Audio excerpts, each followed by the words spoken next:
एक बात बहुत ध्यान दीजिएगा, अगर कहीं नौकरी नहीं लग रही है, सर्विस नहीं है, नौकरी नहीं है, और आप कई बार इंटरव्यू दिया है, एग्ज़ाम में बैठ भी गए, कंपटीशन एग्ज़ाम में भी बैठे हो, और अगर नहीं हो रहा, कंपटीशन एग्ज़ाम क्लियर नहीं हो रहा, या सीए का एग्ज़ाम है या अन्य चीज़ों की पढ़ाई आप कर रहे हैं या कहीं नौकरी के लिए अप्लाई कर रहे हैं, नहीं हो रहा, 5 शमी पत्र, कितने जम के बोलो जरा, 5 शमी पत्र, 5 बेल पत्र, 5 मूंग के दाने, काय के दाने, मूंग के, 5 मूंग के दाने, 5 सफेद पुष्प, कोई भी सफेद पुष्प जो आपको मिल जाए, शिव जी को समर्पित कर कर 1 लोटा पानी नाम और गोत्र बोलकर, और जिस एग्जाम में बैठ रहे हो, जिस कंपटीशन एग्जाम में बैठ रहे हो, उसका स्मरण कर कर आपको छोड़ना है। श्री शिवाय नमस्तुभ्यम, शंकर जी का स्मरण करना है। ये एग्जाम के पहले जो भी सोमवार पड़े आप उस पर कर लीजिए, बाबा चाहेगा तो नौकरी लगेगी, 3 महीने के अंदर बाबा दे ही देगा, ये पक्का। बिल्कुल फ्री हो, नहीं कुछ काम चल रहा, कोई नया काम करने का सोच रहे हो, व्यापार करने का सोच रहे हो, या कुछ अच्छा करने का सोच रहे हो, नहीं हो रहा, उसके लिए भी आप ये कर सकते हो। ये आप बाबा का स्मरण कर कर आप कर सकते हो। श्री शिवाय नमस्तुभ्यम, भगवान शिव का अनुमोदन कर कर आप शिव का, कोई बेटी है, कोई माता है, कोई भाई है, कोई नवयुवक बेटे हैं, नवयुवक बेटों को सभी कहूंगा मैं, लड़कों से बेटी तुम नवयुवक बेटे देखिए, उन बेटों को देखना जो कभी मंदिर नहीं जाते, और उन बेटों को देखना जो गले में रुद्राक्ष की माला धारण करते हैं, मस्तक पर तिलक लगा लेते हैं, और भगवान का हाथ में कलेवा या रुद्राक्ष की माला धारण कर लेते हैं, और भगवान की भक्ति में जो रमे रहते हैं, उनका चेहरे का तेज आपको बता देगा कि ये कोई सनातनी पुत्र है।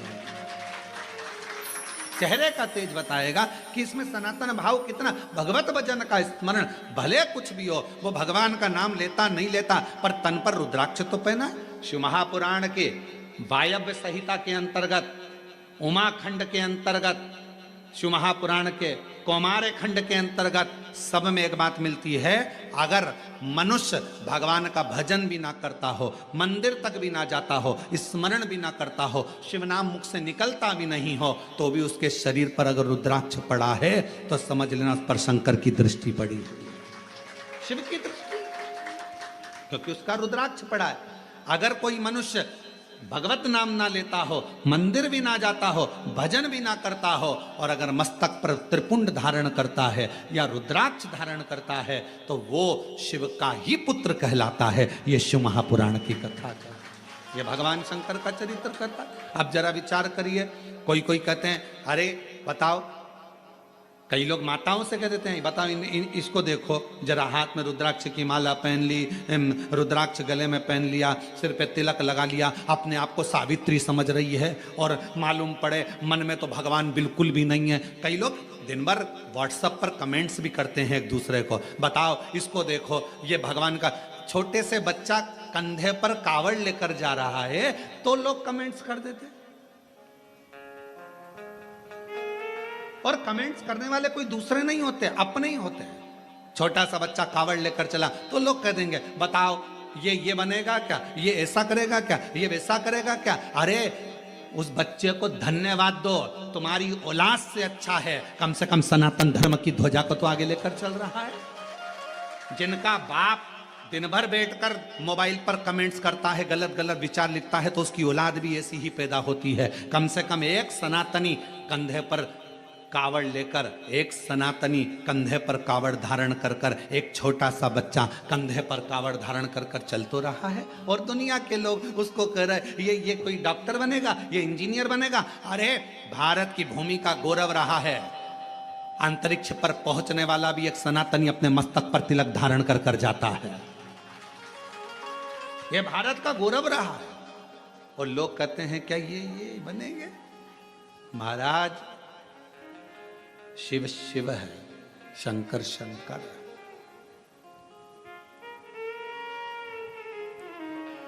उस बच्चों को देखकर जो भगवत भजन कर रहे हैं, कई लड़के, कई बेटे रुद्राक्ष धारण करते हैं, माला पहनते हैं, कई लोग तिलक लगाते हैं, कई लोग त्रिपुंड लगाते हैं, कई लोग जटा धारण कर लेते हैं।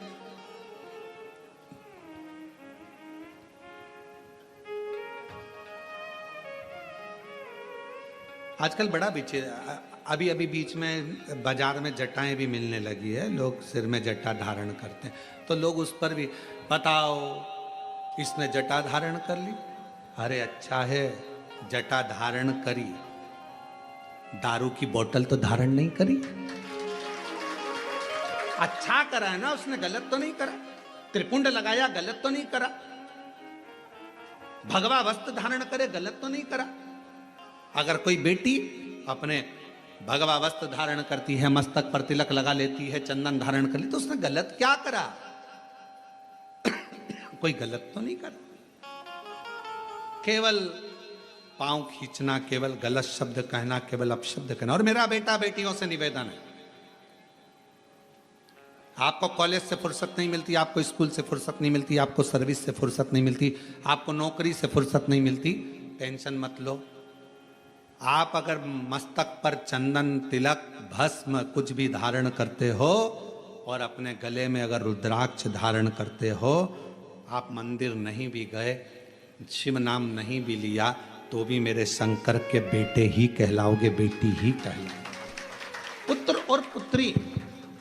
पुत्र और पुत्री ही कहलाओगे। आप शिव के बेटे ही कहलाओगे, शिव की दृष्टि रहेगी।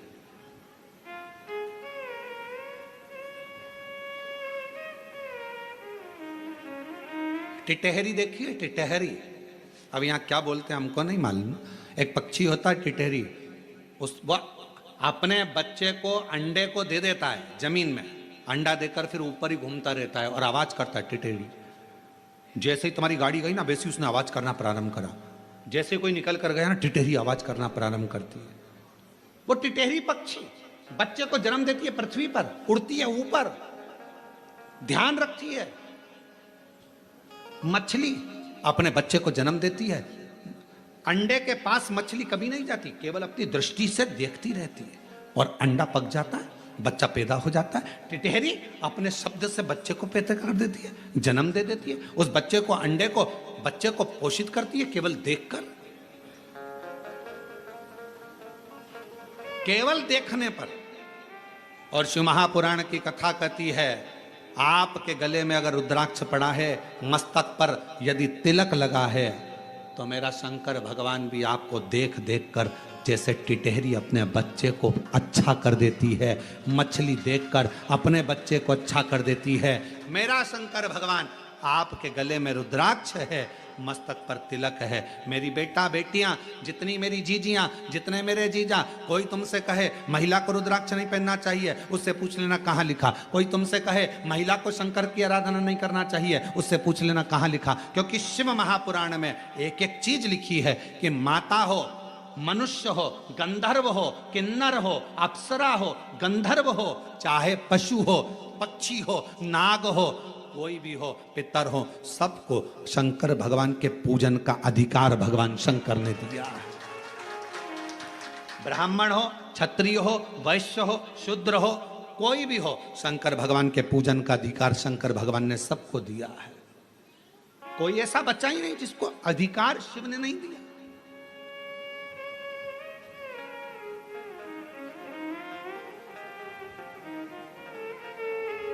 शिव पूजन का अधिकार सबको है, शंकर की भक्ति करने। इसीलिए 23 जुलाई को जो भगवान शंकर का ऑनलाइन पूजन होगा, शाम को 7 बजे से 8 बजे तक, सबको अधिकार है, सब अपनी पूजन करें, सब भगवत भजन करें, सब भगवत नाम में डूबें। 1 घंटा शाम को 7 बजे से 8 बजे तक अपने पार्थिव शिवलिंग का निर्माण कर कर भगवान की अविरल भक्ति को धारण करो कि मेरे घर में मेरा कुबेरेश्वर महादेव आया है, मेरा शिव आया। सबको अधिकार।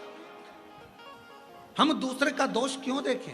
हम दूसरे के भावों को क्यों, गलत विचारों को क्यों। राजा अम्बरीश की बेटी थी श्रीमती, जो अपने पिता के बतलाए मार्ग पर चलती थी, पिता के अनुकूल रहती थी। कभी पिताजी ने यह नहीं कहा कि तुझे भजन करना पड़ेगा, कभी पिताजी ने यह नहीं कहा कि तुझे कीर्तन करना पड़ेगा। दो तरह की बाथरूम होती है, जो बाथरूम बनती है जिसमें अपन लोग स्नान करते हैं, दो तरह की होती है। वॉशरूम दो तरह का होता है। एक वॉशरूम में नहाते से ही पानी पूरा की पूरा नाली में चला जाता है, और दूसरी वॉशरूम ऐसी रहती है उसमें नहाने के बाद पानी भरा जाता है। भराने के बाद उसको वाइपर से निकालो, झाड़ू से निकालो, झाड़ो, तब जाकर झाड़ झाड़ झाड़ झाड़ तब जाकर वो पाइप में जाता है, तब जाकर वो पानी बाहर निकलता। बोलो सही है कि गलत है? एक वॉशरूम बनी जिसमें नहाते से ही पानी गटर में चले गया, नाली में चले गया, पाइप में चले गया, और दूसरी वॉशरूम जिसमें से पाइप में, और ऐसा नहीं कईयों के घर में होगी, रोज नहाने के बाद झाड़ू से निकालना पड़ता है, पानी को निकालना पड़ता है। अब दो तरह की वॉशरूम बनी है, एक का पानी अपने आप जा रहा है और एक का पानी झाड़ू से झाड़ कर ले जाना पड़ रहा है। उसी तरह दो तरह के मनुष्य होते हैं। एक जन्म लेने के बाद उसका मन भगवान की भक्ति में लग जाता है, और दूसरा मनुष्य ऐसा होता है जिसको झाड़ झाड़ कर ले जाना, चलो तो कथा में, चलो तो मंदिर, चलो तो भजन में, चलो तो झाड़ झाड़ कर ले जाना पड़ता है। पर कितना भी ले जाओ, थोड़ा देर झाड़ोगे फिर वो पानी वहीं की वहीं बाथरूम में फिर अड़ गया, फिर फंस गया, फिर निकालो झाड़ू से। ऐसे दो तरह के लोग हैं। एक का मन सीधे कथा सुनी और मन लग गया पशुपति व्रत करूंगी मम्मी, एक का मन लग गया मैं मंदिर जाना चालू करूंगा, मुझे मंदिर जाना है, मन लग गया शिव जी का श्रृंगार करूंगा। एक का मन अपने आप लग जाता है और दूसरे का मन लगाना पड़ता है, चल चल चल चल। समझ लेना बाथरूम का पाइप गड़बड़ नहीं है, पाइप तो अच्छा है पर ढाल ठीक नहीं है। ये जब पैदा हुआ ना, इसका ढाल ठीक नहीं है, ये ढाल गड़बड़ हो गया, संस्कार नहीं मिल पाए श्रेष्ठ, इसका ढाल ठीक जा नहीं।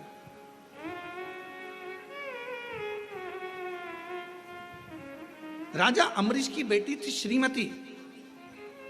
कोई ने नहीं कहा कि तू भजन करना, कोई ने नहीं कहा कि तू कीर्तन करना, कोई नहीं बोला कि तू भगवत नाम लेना, फिर भी श्रीमती भगवान की भक्ति में डूबी रहती थी, क्योंकि पिता के संस्कार थे उसके अंदर। पिता जैसा कहते, पिता के संस्कार उसके अंदर थे, वो पिता के संस्कारों में ढलती चली गई, ढलती चली गई। एक बार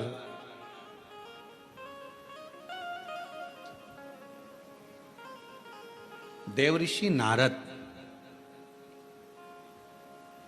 और देवऋषि नारद के भांजे पर्वत मुनि दोनों भ्रमण करते करते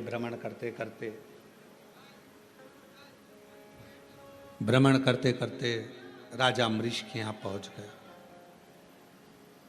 और राजा अम्बरीश के यहां पहुंचे, राजा अम्बरीश के घर पर जब पहुंचे, बैठे,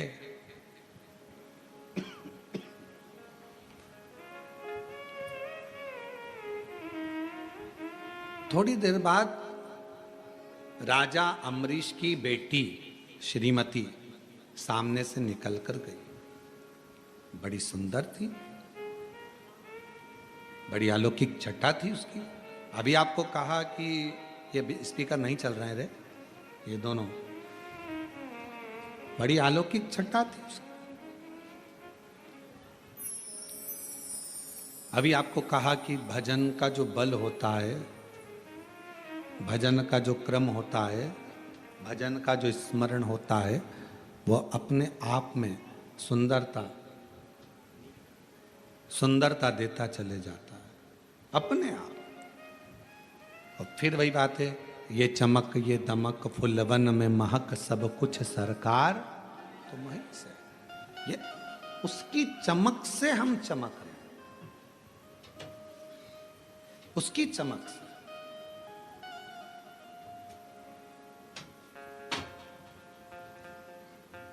और महादेव नमन चरणों में स्वीकार कीजिए, सबका किया है मेरा भी उद्धार कीजिए। त्रिपुंडधारी, है त्रिशूलधारी, है त्रिपुंडधारी, है त्रिशूलधारी।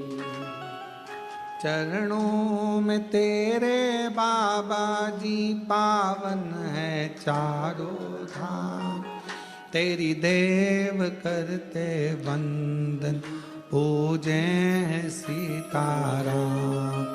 चरणों में तेरे बाबा तेरी देव करते वंदना पूजे हैं सीताराम। हो जाए पूरी कामना, हो जाए पूरी कामना, उपकार कीजिए सबका किया है मेरा भी कल्याण कीजिए, उद्धार कीजिए। है त्रिपुंडधारी, है त्रिशूलधारी, है त्रिपुंडधारी, है त्रिशूलधारी। भगवान ने मौका दिया। सामने जो चेहरा नजर आया देवऋषि नारद को और पर्वत मुनि को, बड़ी सुंदर कन्या थी। उसके चेहरे का आकर्षण बड़ा प्रबल था। कन्या निकलकर जैसे ही चली गई, थोड़ी देर बाद देवऋषि नारद ने पूछा राजा अम्बरीश जी से, ये इतनी सुंदर कन्या किसकी है?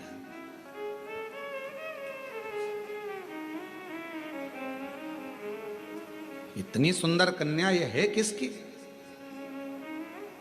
कहा महाराज ये मेरी पुत्री है, मेरी बेटी है। मेरी पुत्री, ये मेरी बेटी है, मेरी पुत्री है। ठीक है।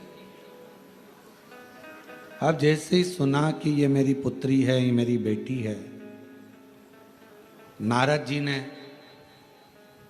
पर्वत मुनि ने, दोनों ने सुन लिया कि ये राजा अम्बरीश की बेटी है, राजा अम्बरीश की पुत्री है।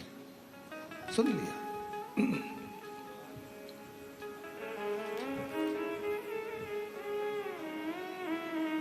कुछ देर के बाद देवऋषि नारद ने राजा अम्बरीश को एकांत में जाकर, राजा अम्बरीश को एकांत में ले जाकर थोड़ी चर्चा करी, थोड़ी बात करी। राजा अम्बरीश जी ने पूछा महाराज आपने मुझे एकांत में बुलाया है, क्या बात है, क्या कहना चाहते हैं? कहा आपकी पुत्री बड़ी सुंदर है और हम उससे विवाह करना चाहते हैं। देवऋषि नारद जी ने ये शब्द कहे। राजा अम्बरीश तो अपने भाग्य की सराहना करने लगे। धन्य हैं हम जिनकी पुत्री देवऋषि नारद जी से भी आए। प्रणाम महाराज जी। थोड़ी देर बाद पर्वत मुनि ने राजा अम्बरीश को एकांत में बुलाया और फिर उनसे आपकी बेटी बड़ी सुंदर है और हम उनसे विवाह करना चाहते हैं। अब राजा अम्बरीश